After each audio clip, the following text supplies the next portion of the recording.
ಇದಿಷ್ಟು ಫ್ರೆಂಡ್ ಜೀರಿಗೆ ಒಂದ್ಬಿಟ್ಟು ಇದಿಷ್ಟು ರುಬ್ಕೋಬೇಕು. ಅಕ್ಕಿ ತೊಗೊಂಡಿದ್ದೀನಿ, ಇದನ್ನು 2 ಡೇಸ್ ಆಗಿತ್ತು ಉಮಿಯ ಹಾಕಿ. ಈ ಥರ ನೋಡಿ ಬಬಲ್ಸ್ ಎಲ್ಲ ಬಂದು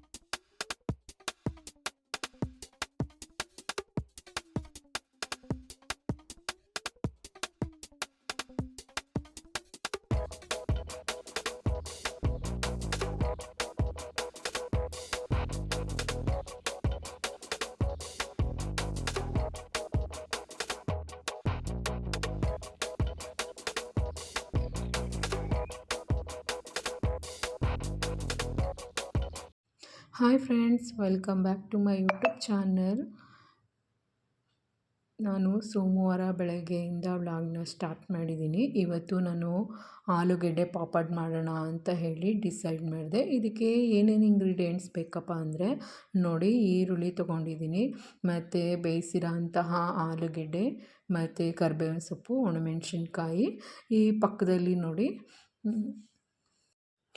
ಸಬ್ಬಕ್ಕಿ ಅಂತ ಏನು ಹೇಳ್ತೀವಿ, ಅದನ್ನು ಒಂದು 1/4 ಕಪ್ಪಷ್ಟು ನುಣ್ಸಿಟ್ಕೊಂಡಿದೆ. ಇದನ್ನು ನಾನು ಮಿಕ್ಸಿಗೆ ಹಾಕ್ಕೊತೀನಿ, ಯಾಕಂದರೆ ಅದು ಸ್ವಲ್ಪ ಕಲರಾಗೂ ಬರುತ್ತೆ. ಮತ್ತು ಈ ಕಡೆ ಅಕ್ಕಿನ ನಾನು 2 ಡೇಸ್ವರೆಗೆ ನೆನೆಸಿಟ್ಟಿದ್ದೀನಿ ಫ್ರೆಂಡ್ಸ್. ಈ ಥರ ನೋಡಿ ಹುಳಿ ಬಂದಿರಬೇಕು ಸ್ವಲ್ಪ ಅಕ್ಕಿ, ಆವಾಗಾದರೆ ಈ ಆಲೂ ಪಾಪಡ್ ತುಂಬ ಚೆನ್ನಾಗಿ ಬರುತ್ತೆ. ಇದನ್ನು ನೀರನ್ನ ಚೇಂಜ್ ಮಾಡಿ ಇಟ್ಕೊತಾನೆ ಇರಬೇಕು, ಇಲ್ಲಾಂದರೆ ಸ್ಮೆಲ್ ಬರುತ್ತೆ. ಅದನ್ನು ನಾವೇನು ಹೇಳೋ ಅವಶ್ಯಕತೆ ಇಲ್ಲ ಅಲ್ವಾ, ಎಲ್ರಿಗೂ ಗೊತ್ತೇ ಇರುತ್ತೆ. ನೋಡಿ, ಈಗ ಇದನ್ನು ನುಣ್ಣಗೆ ತರ್ತರಿಯಾಗಿ ಏನೂ ಬೇಡ, ಇದು ಸಣ್ಣಕ್ಕೆ ಇರಲಿ. ಇದನ್ನು ರುಬ್ಕೊಬೇಕು ಮಿಕ್ಸಿ ಜಾರ್ಗೆ. ಇಷ್ಟು ನಾನು ಏನೇನು ಇಂಗ್ರೀಡಿಯೆಂಟ್ ತೋರಿಸ್ದೆ ಇಷ್ಟನ್ನು ರುಬ್ಕೋಬೇಕು. ಇವಾಗ ಒಂದು ಪಾತ್ರೆ ಇಟ್ಕೊಂಡು ಫಸ್ಟು ನೀರನ್ನ ಕಾಯಕ್ಕಿಡೋಣ. ಅಲ್ಲಿ ನಾನು 2 ಲೋಟ ಅಕ್ಕಿ ತೊಗೊಂಡಿದ್ದೀನಿ, 1 ಲೋಟಕ್ಕೆ 7 ಲೋಟ ನೀರು ಹಾಕಬೇಕು.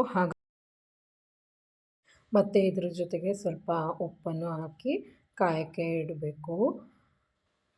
ಇದಾದಮೇಲೆ ರುಬ್ಕೊಂಡಿರೋ ಅಂತಹ ಮಸಾಲೆಗಳೆಲ್ಲನೂ ಇದಕ್ಕೆ ಹಾಕ್ಕೊಳ್ಳೋಣ.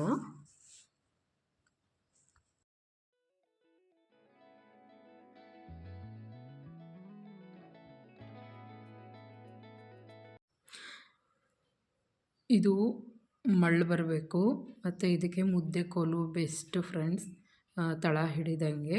ಇವಾಗ ನೋಡಿ, ಇದು ಮಳ್ಳು ಬರೋಷ್ಟರಲ್ಲಿ ಅಂದರೆ ಕುದಿಯೋಷ್ಟರಲ್ಲಿ ನಾವು ತೊಗೊಂಡಿರೋಂಥ ಅಕ್ಕಿನ ರುಬ್ಕೊಂಡು ಬರೋಣ. ಈಗ ಅಕ್ಕಿನ ರುಬ್ಬಿದಾಗಿದೆ ಫ್ರೆಂಡ್ಸ್, ತುಂಬ ನೈಸಾಗಿ ಅಂತ ಹೇಳ್ತಾರಲ್ಲ ಆ ಥರ ರುಬ್ಕೊಂಡಿಟ್ಕೊಂಡಿದ್ದೀನಿ. ತರಿಯಾಗಿ ರುಬ್ಬಾರ್ದು ಇದಕ್ಕೆ. ನೋಡಿ, ಇವಾಗ ಸುರಿಬೇಕಾದ್ರೆ ಕೈ ಆಡಿಸ್ತಾನೆ ಇರಬೇಕು, ಅದು ನಿಮಗೂ ಗೊತ್ತಿದೆ. ಇದು ಗಟ್ಟಿ ಆದಮೇಲೆ ನೋಡಿ ಕೊತ ಅಂತ ಹಾರುತ್ತೆ, ಆಗ ಒಂದು ಸ್ವಲ್ಪ ಹುಷಾರಾಗಿ ಮಾಡ್ಕೊಬೇಕು ಆಲೂ ಪಾಪಡನ್ನ. ಇದೆಲ್ಲ ಆದಮೇಲೆ ಫೈನಲಾಗಿ ಇದೆಲ್ಲ ಆಗಿ ನಾವು ಪಾಪಡನ್ನ ಹಾಕ್ತೀವಲ್ಲ, ಆವಾಗ ನಮಗೆ ಜೀರಿಗೆ ಬೇಕು ಅಂದರೆ ಜೀರಿಗೆ ಹಾಕ್ಕೋಬೋದು, ಇಲ್ಲಾಂದರೆ ಸ್ಕಿಪ್ ಮಾಡ್ಬೋದು.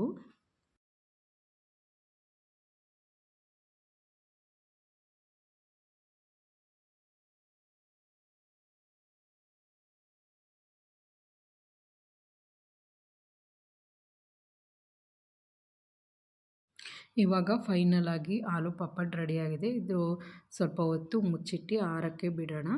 ಆರಾದಮೇಲೆ ನೋಡಿ ಈ ಥರ ಆಗಿದೆ.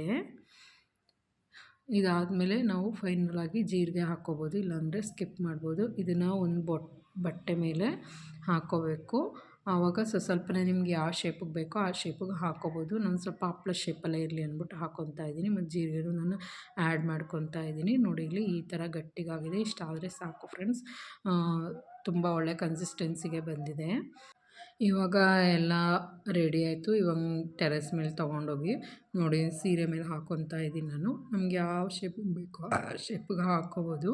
ಫೈನಲಿಯಾಗಿ ನೋಡಿ ಈ ಥರ ಬಂದಿದೆ ನಮ್ಮ ಆಲೂ ಪಾಪಡ್. ಒಮ್ಮೆ ಟ್ರೈ ಮಾಡಿ, ಹೇಗಿತ್ತು ಅಂತ ಕಾಮೆಂಟ್ ಮಾಡಿ.